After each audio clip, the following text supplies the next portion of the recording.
Atensyon mga SSS members at SSS pensioners, mga dapat aabangan ngayong bagong taon 2025 sa ilalim ng pamumuno ng bagong SSS President na si Mr. Joseph D. Claro. Narito ating aalamin.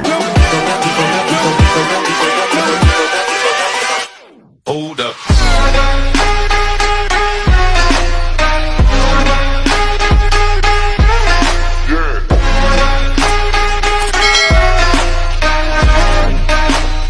Hello mga ka-vlogs! Welcome dito sa aking YouTube channel. Magandang araw po sa lahat ng mga manonood. Saan po kayong dako sa mundo? Kumusta mga ka-vlogs?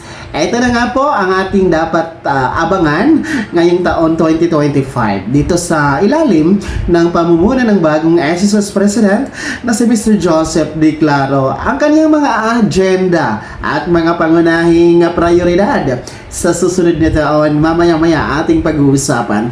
Pero bago ang lahat, kung bago ka pa lang dito sa aking YouTube channel o di kaya hindi ka pa nakasubscribe, abay click nyo muna ating subscribe button na nasa baba. Huwag niyong kalimutan na pindutin ang notification bell. Galagay niyo po sa all para naman updated kayo sa lahat ng mga videos na aking i-upload.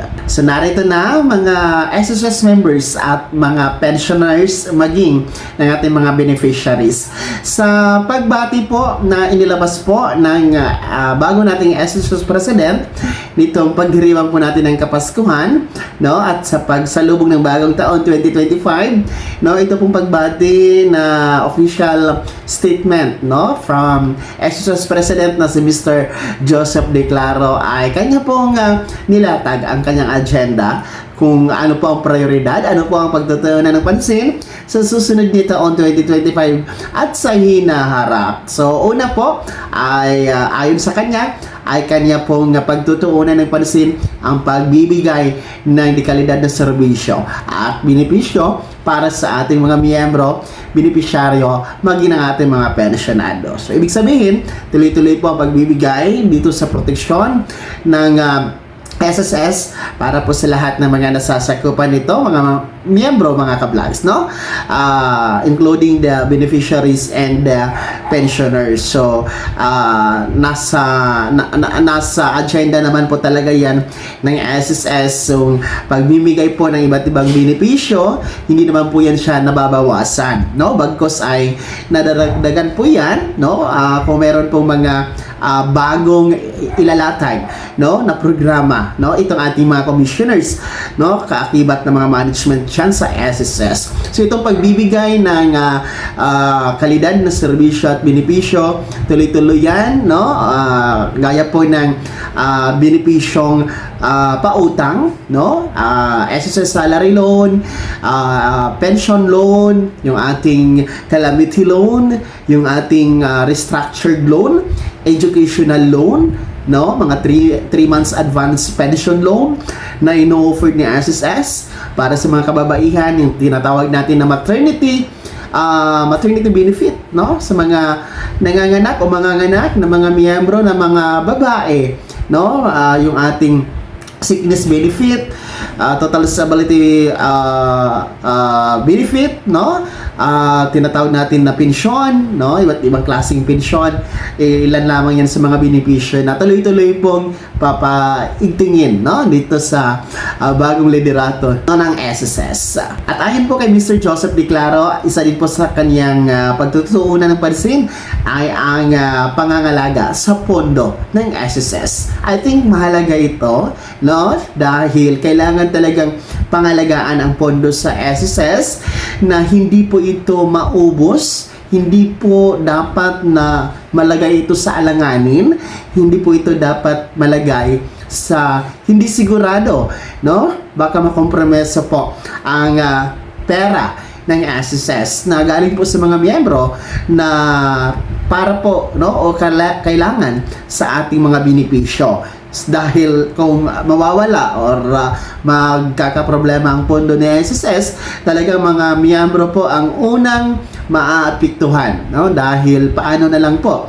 ang benepisyo kung wala na pong pondo ang SSS. And of course, hindi lamang sa mga kasalukuyang miyembro, mga pensyonado, maging po sa mga hinaharap no, mga next generations, no, paano na lang po ang kanilang future, no, dahil dito sa maling paggamit o maling management sa pondo ng SSS. So I think napakahalaga ito, no, na pagtuunan din ng pansin ng ating bagong SSS President ang pangangalaga sa pondo, no, para ito ay mapalago pa, no, nang sa ganun maraming benepisyo pa ang maibigay at marami ang makikinabang dito.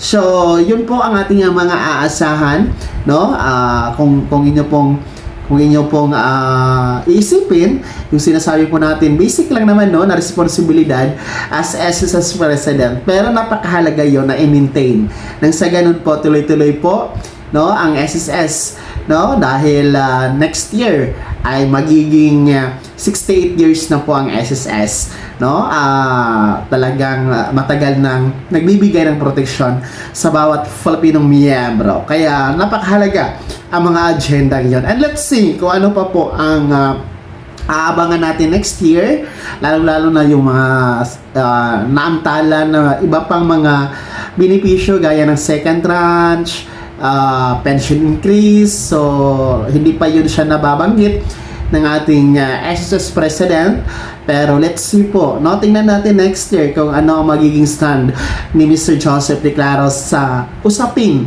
dito sa second tranche 1,000 pesos pension increase. Kaya naman mga SSS members at SSS pensioners, ano po ang inyong komento sa balitang ito? Ano po ang inyong aasahan o inaasahan sa susunod na taon dito sa ating bagong liderato sa SSS sa ilalim ng pamumuno ni SSS President and CEO Joseph Declaro? I-comment nyo na sa comment section na nasa baba. Bago ako magtapos sa video na to, kung gusto nyo po sumuporta sa aking YouTube channel, maaari po i-click ang ating super thanks button na nasa baba. Sa mga gusto maging miyembro, pwede po. I-click nyo po ating join button, maraming perks dyan mga ka-vlogs. Be my member now. Sana naging gabay ang video na to kahit paano na pag-uusapan natin ang mga mahalagang bagay-bagay na may kinalaman sa pagiging miyembro, benepisyaryo at pensyonado sa SSS. Kung hindi ka pa nakasubscribe dito sa aking YouTube channel, maaari nyo nang i-click ang ating subscribe button na nasa baba.